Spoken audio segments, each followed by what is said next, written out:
What are some red flags of unhealthy relationships? Someone picking at what you wear, how you talk, or even the people that you associate with. If somebody is constantly picking at who you are or who you're trying to grow into be, those are some of the first red flags is trying to change who you are. Aneta Waclaw shares her journey of overcoming toxic relationships and helping others rebuild self-worth and confidence. Not everybody is meant to be on your journey with you forever. As we started to grow, we started to go our own ways. And I have no bitter feelings towards her, but I'm thankful she was part of my life for that season. And then I was able to meet more people later down the road who are fit for you for that season. So never be a... Welcome to It's Your Choice podcast. Today on the show, we have Aneta Waclaw. Aneta, thank you very much for joining us today. Thank you for having me, Sally. It's a pleasure to be here. Aneta, what are some red flags of unhealthy relationships? Well, some of the red flags can start so minimal. They can start by as someone picking at what you wear, how you talk, or even the people that you associate with. I was so naive to the point in my life that I didn't see red flags at all. And what I learned later on in life is that if somebody is constantly picking at who you are or who you're trying to grow into be, they're trying to change you instead of accepting you for who you are. So I would say those are some of the first red flags is trying to change who you are.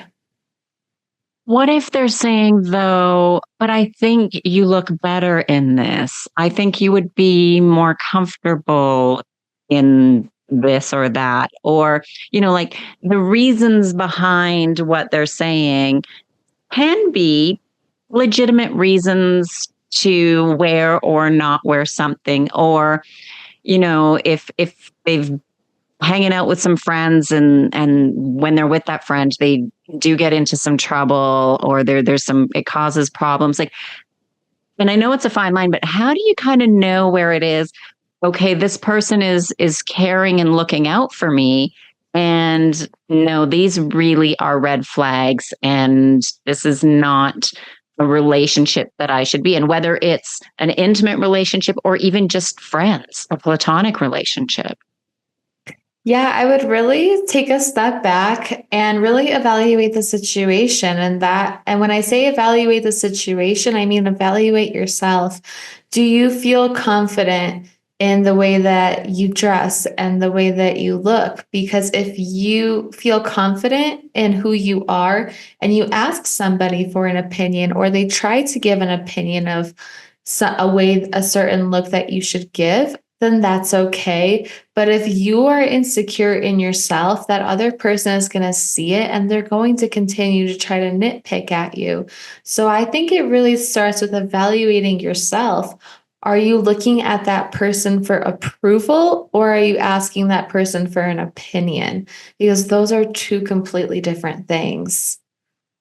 Right, that is true, and this from personal experience. You've had a journey that you've gone through that has brought you to this point, and with helping others. So share what you'd like of your personal journey and what happened with you. Yeah, absolutely. So when I was 18, 19 years old, I was still fulfilling my dreams of being a professional dancer because I was a dancer for about 11 years, ever since I was a kid. And when I was phasing out of that, I really started to work on my personal development, like listening to podcasts and reading self-help books. And I started to grow more. So I felt like I was ready for a relationship. But the problem is I didn't have a lot of knowledge or education about emotional stability and how to control your emotions. And when I told myself I was ready for a relationship, I got back onto the dating apps and I've met a guy on there and we hit it off on the first date and it was good. But what I didn't realize is that he was just wearing a mask for the first couple weeks or the first couple months. and he wasn't truly showing me who he was. So instead of him accepting me for who I was and uplifting me to want to be better, he was constantly pushing me down. He was saying, why aren't you say things like, why aren't you blonde? Why are you wearing that? That outfit doesn't look good on you. Why do you talk like that? Do you really believe that your friends like you? Things like that constantly. And I had a bad self image of myself. So I believed everything that he said. If I would say, oh, for example, I want to go hang out with so and so today. And then he would get offended and say, she's not even your friend. Why would she want to hang out with you? She doesn't even like you. Really? Because we've been friends for 5 years before I met you. There has been none of this before. But the problem is that I was constantly going to him for approval, not opinions, not advice. And that's when I really had to learn is that I need to be comfortable in who I am. And either he's going to accept me or not. It's not his responsibility to make me happy and to make me confident. It's my responsibility. And I think that really is a big thing is a lot of times, and for a lot of people, we try to look outward for something like, I'll be happy when. And it could be, I'll be happy when I find that boyfriend or girlfriend. I'll be happy when I get married. I'll be happy when I have kids, get the job, the house, the whatever. I mean, the list can go on. But those things don't make us happy, like at all. They may bring momentary joy, and we have joy for a period of time, but they truly don't make us happy. And I think a lot of times there is a misconception or a difference of realizing what is joy and what is happiness. And happiness is more of that long term, where joy is, we're joyful. We may be kind of happy with joy in the moment, but a lot of those things are not going to bring us anything long term. And we do have to have that come from within, because we spend the majority of our time with ourselves. And so we really need to know what things do bring us joy and happiness, and then work on doing more of or getting more of those things. I completely agree with that. It's not anybody's responsibility to bring us happiness or bring us joy. We spend the most times with ourselves, exactly like you said. And I think one of the biggest lessons that I had to learn is be comfortable with who you are and not be caught up in what other people think you are. Because a lot of times we get caught up in the image that people have of us instead of the image that we have of ourselves. So that's why I love to teach about these topics of falling in love with yourself again and truly finding fulfillment within yourself, because the person that's going to give it to you is you. Right. And so how do you try to find fulfillment within yourself? I really enjoy time with myself. So I'll take myself to go get my favorite cup of coffee and go for a walk or a bike ride and not listen to anything. I think a lot of times back then, like I would always have my AirPods in. Like I couldn't go anywhere without my AirPods because I needed to constantly listen to something because I was uncomfortable with myself. So that was also a numbing distraction. I'm all for listening to a podcast or listening to your favorite song, but it's important to schedule time, like quiet time with yourself, to really let your thoughts in and evaluate them and feel your emotions. I think that was also one of the biggest ones, is learning to feel your emotions and to not run away from them. I think that's really challenging for a lot of people, because we are, and I'm guilty of it too a lot of times, where I'm fine. I'm good. I'm fine. And I am going through things in different phases. But if people ask me, I'm doing good, because generally I feel like I am doing okay or good considering the circumstance. And I think a little bit culturally and society wise, sharing those emotions and feelings, and it's a bit of a fine line. It's like be vulnerable, but nobody really wants to see you being too vulnerable. Mhm. Pardon the interruption. If you're liking the show so far, please like and subscribe and hit that notification bell. It really means a lot to me. It helps grow the show and the channel and to the show. Yeah, and you don't have to share them with everybody, though. I always recommend journaling or having an honest conversation with yourself. Something that really helped me was after I left, my ex and I went our separate ways. I think I was still numbing and running away from the emotions and the wounds for about a year and a half. And then I really had to look myself in the mirror and say, this is what happens. This is how the situation's played out. It's part of my past, but I'm not taking it in the future with me. And I accept the situations that I allowed myself to go through. But I also don't like to say go through, because if you're going through a hard time, it's there to help you grow. So I like to reframe that mindset to say, I allowed myself to grow through those situations so I can become better in the future. Absolutely. And unfortunately, we do have to go through some tough times for us to grow. And that doesn't necessarily mean toxic relationships, but for some people, it is that toxic relationship to grow and realize what they want, what is acceptable, what is not. And I've said that about every relationship. And as my daughter was growing up, and I was recently just at my friend's house, and her daughter's 16 and just broke up with her first boyfriend. They were together for I think a year, over a year. And so, to her, she even said, like, I thought I was going to marry him. I really did. Like, I thought that was it. And um, unfortunately, very rarely does that ever happen with our first relationships.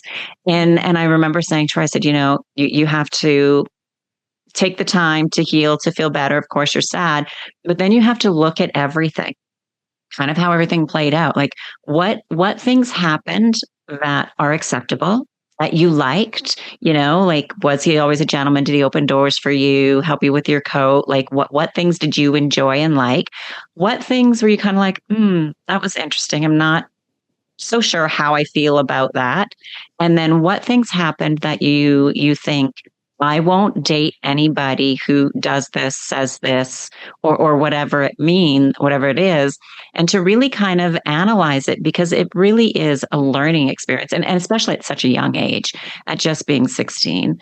And I said, so, take and remember all the good, but think about those things that you didn't like, and remember those, so then they become non-negotiables or unacceptable actions moving forward when you decide to get into another relationship again in the future. Absolutely. It's really building awareness around that, of the good and the bad.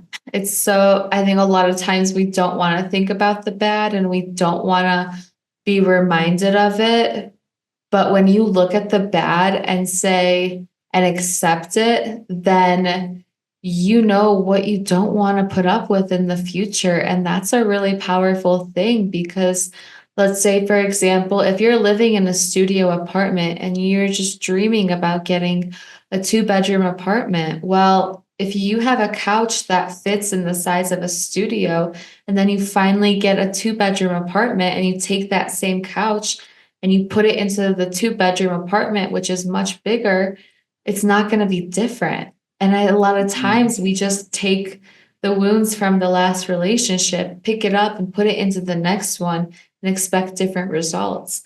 Well, that couch isn't going to get bigger and it's not going to get prettier, and neither are your wounds. They're not going to get healed just by moving to somebody else.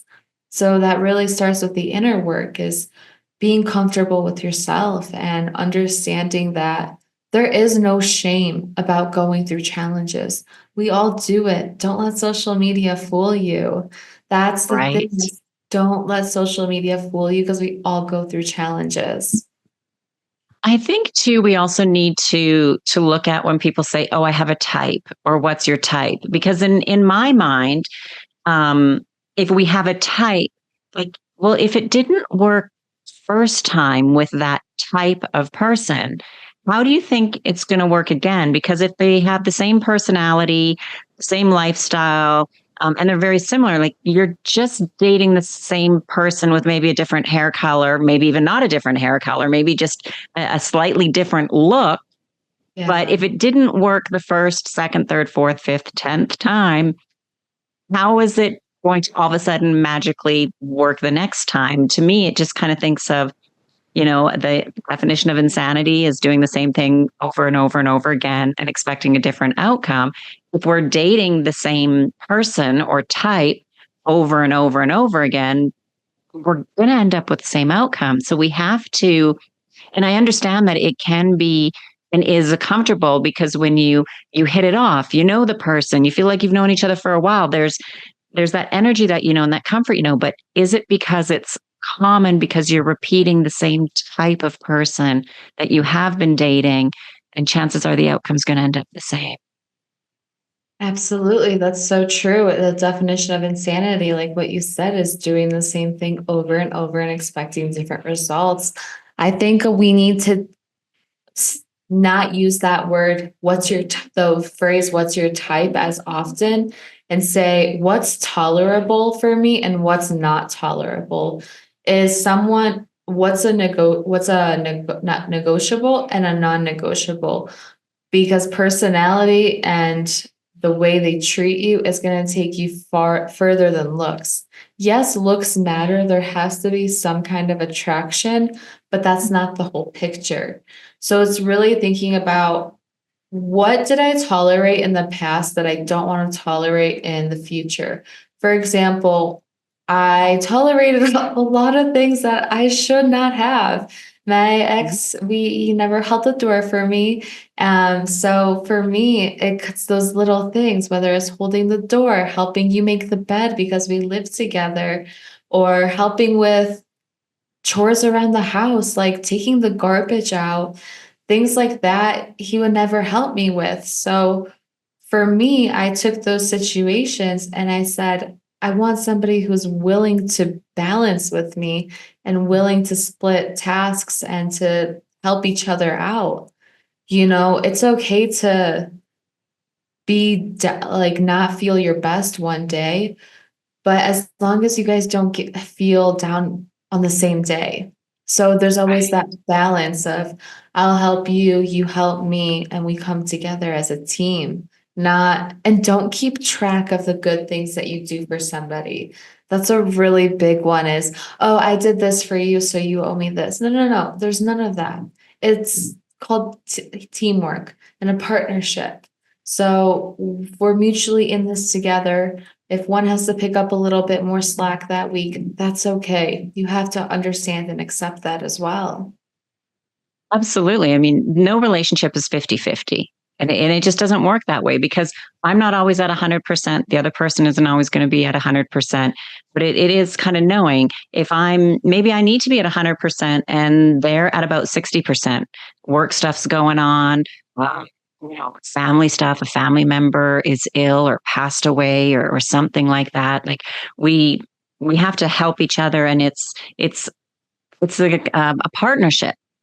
And it isn't ever that 50-50. And I think though too, I always say to people, when you get in a relationship, that person always needs the point of the relationship is it makes your life better.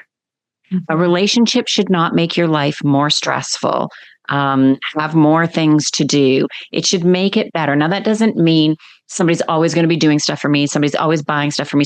I don't mean it that way. I just mean the general overall, my happiness, and my feeling good and my wanting to give and do more, that person should make my life easier because we're helping each other just as much as I need to be doing that for the other person. Like we both need to be making each other's life easier, better, helping each other. And that's what we do. If it's one-sided, it's just not going to work. Or maybe it will, but then there's not happiness and then there's going to be issues and eventually it's just going to fall apart. Pardon the interruption. If you're enjoying this episode and you're someone who values performance, clarity, and personal growth, then you're going to love my Mind Matters weekly newsletter. Every week, I send out a quick, powerful piece designed to help high achievers like you master your mindset, upgrade your habits, and lead with more clarity and fulfillment. It's not fluff, it's science backed, actionable, and easy to digest. It as your weekly reset button to realign with the leader you're becoming. So if you want to go deeper than what we've covered here on the show, then head over to www.sallypederson.com. That's me, and subscribe. Your next breakthrough just might be one email away. Now back to the show. I completely agree. It's also building that foundation in the very beginning. If you're building a house, you don't start by decorating. You're starting by building the foundation. What is necessary and what's a non-negotiable? And that goes back to learning how to communicate. I may not have been the best communicator in the past, and I know that, but I can say that I've been working on it. And as long as you're willing to work on it, then that's what matters, because that's the first step to accepting and being aware of who you are and what you need to work on and what your strengths and your weaknesses are. I think it can also be scary sharing your weaknesses with other people. But if somebody is sharing their weaknesses with you, you have to learn to create the safe space for them to be vulnerable and to let them know that you're not going to use it against them. Because if somebody creates that safe space, you cannot use it against them. It's important to know both sides, but also be in partnership to make things work together. You know, when you're building that foundation, you're building the structure. And for me, I believe that starts with communication, healthy habits. What are your habits like? If one is a morning person and one's a night owl, that's fine. But are you able to compromise when you do things together? Because if one likes to stay out late and then the other doesn't, then there has to be that balance. So really building solid foundations on what you need and what's nice to have. Yes, and I think you're completely right with communication. It's incredible how, as human beings, we've advanced through technology and so many things so far and so much. But when we come down to language communication, we really are still very terrible at it. And in part, I can understand it because when we hear what somebody's saying, we interpret it through our own personal experience. And I can explain that in a way of everybody's had an argument with somebody and somebody says, well, you said blah, blah, blah. And the other person says, well, yeah, but I didn't mean it that way. Right. And so that's happened. And sometimes it is that interpretation. I've had even conversations with friends and we'll be like, oh, did you watch this or see that? Be like, oh yeah, the person said whatever they said. And that's crazy because, and they'll say something. I'm like, well, no, they said that, but that means whatever.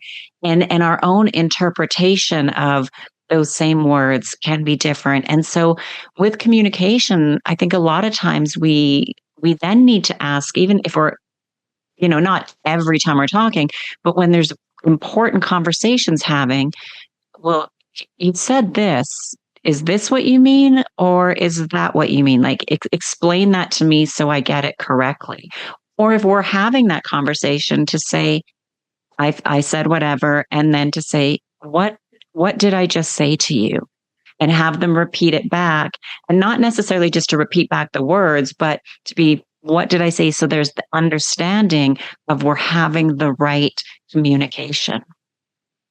Yeah, and to add on to that, something that I've also learned on my journey is that if you are going to bring up your feelings to somebody about something they said or something they did, don't just jump straight to it by playing the blame game by saying, you did this, you hurt my feelings. Say, You can start by saying, I feel upset because of you saying X, Y, and Z. Or it kind of frustrates me when you do X, Y, and Z. Can we find a solution? And I'm not trying to blame you. I'm just explaining to you that this is how I feel based on something you did or said. And I think that can clear up a lot of issues a lot faster. That's right, because a lot of times that may not have been their intention. I can say something to you, and how you feel about what I said doesn't mean that was the intent that I said what I said. Completely. So if we've gone through this toxic relationship, what are some of the steps that we have to rebuild that confidence? Like, I know we can reflect and think about what's important. You do some journaling. Are there any other things that people can do to slowly build up? Because it's really hard to build up confidence, right? We have that part of our brain, and we could start getting good, and then someone will say something again, maybe without intention, maybe without any meanness behind it, but then it can bring us kind of back down to that, oh, maybe I am that way, or I do XYZ. And it's kind of almost that maybe two steps forward, one step back type journey of building. I always recommend to take a step back and evaluate who you're spending time with, because who you're spending time with is very, very crucial. We all work, we either go to work or we go to school, and you're associating with people. And if you are associating with people who are not adding value to your life, you don't have to cut them off immediately, but it's okay to take a step back and say, hey, I need some space, or I don't see how our friendship is benefiting me in this area of my life right now, or this phase of my life. Because when I was going through my divorce with my ex-husband, it was like it was so hard to heal over the where we were living, because I'm from Chicago, and I had work, I had friends, I had family, I had friends from school that I went to over there.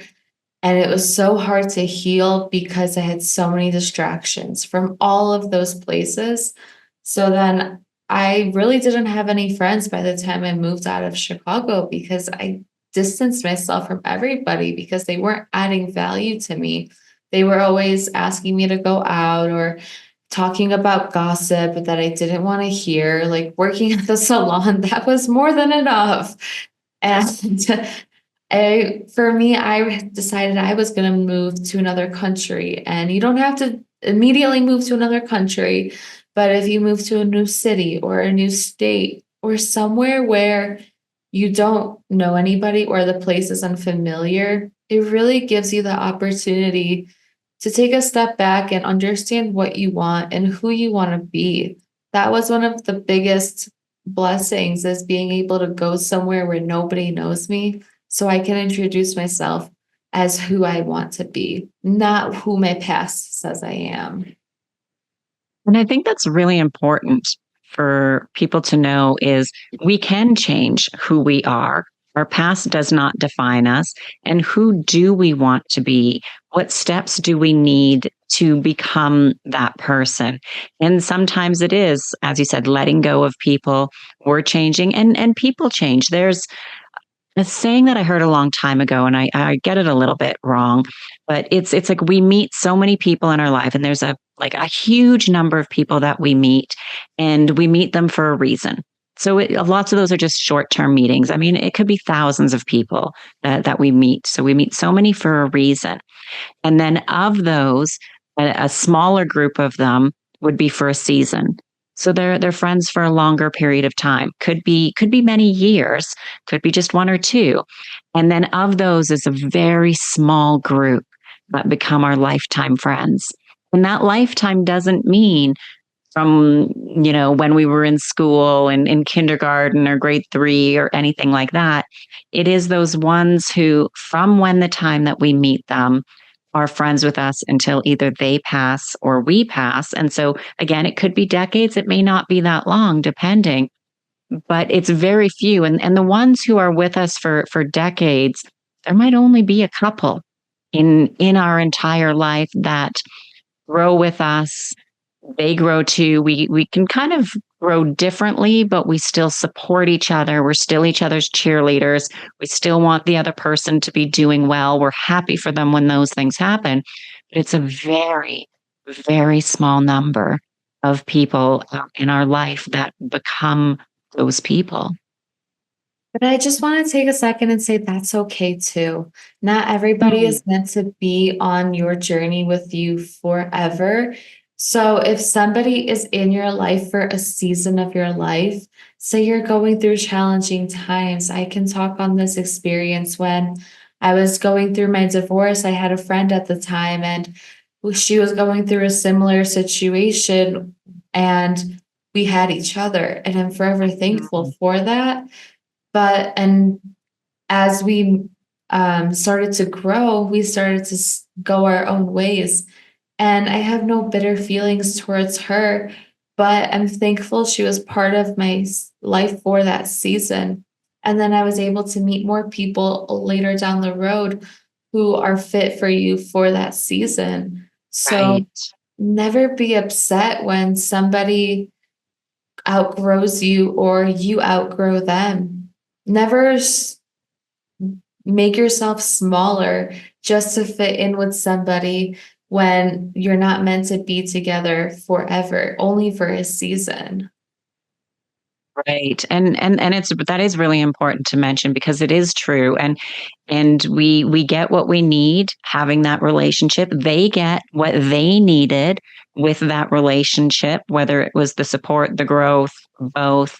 And that is important. And knowing that we are meant to have so many people come and go through our lives because we are growing and changing for different seasons, different chapters, for a multitude of reasons. I mean, we even think just as kids, how many kids were we in school with that, was our best friend as a kid, but we just were different. Things were different and we grew apart, but we still remember those good, fun times with with those kids that we went to school with.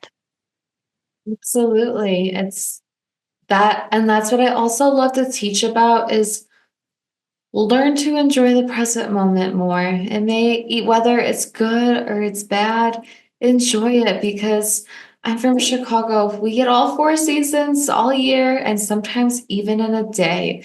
But the beautiful thing about it is that winter doesn't last forever. Summer doesn't last forever. It comes and it goes.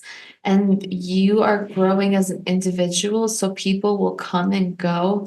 And that's a beautiful thing too.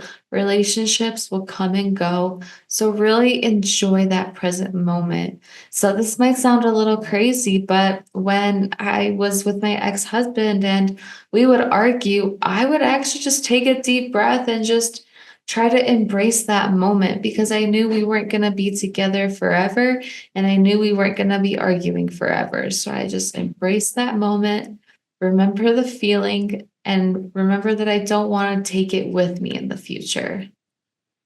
Right. It's so true. And everything we do is that decision. And we are meant to experience everything, right? So we are meant to experience anger. We are meant to experience frustration and sadness and happiness and joy and all of those things.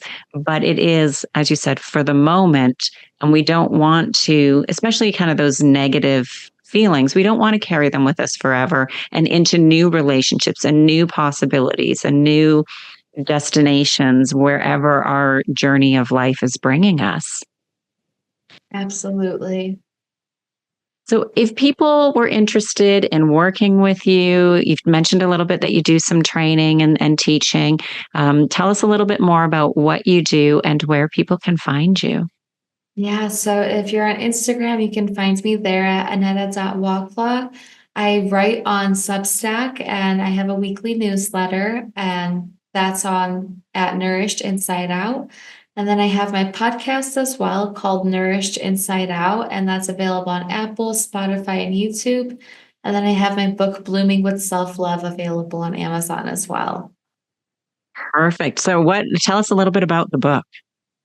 Yeah, so when I was with my ex-husband, there was a lot of negative comments like daily and a lot of mean words being used. And I started to get those programmed into my mind. And I had to really rewire my mindset after the relationship. So I started with positive affirmations. I would write down one positive affirmation on a sticky note and stick it on my mirror every day. When I ran out of post-it notes, I would just start writing on my mirror with like a whiteboard marker. But that really started to reprogram my mind. So then I wrote a book up called Blooming with Self-Love, and it's a 31-day positive affirmations. And it gives you like little action steps and some room to gratitude journal as well. Perfect. So I will make sure that we have the links to everything that you'd mentioned in the show notes to make it easy for people to connect with you. And Aneta, I just want to say thank you very much for your time today. I really appreciate it. Thank you for the opportunity. It's been a pleasure.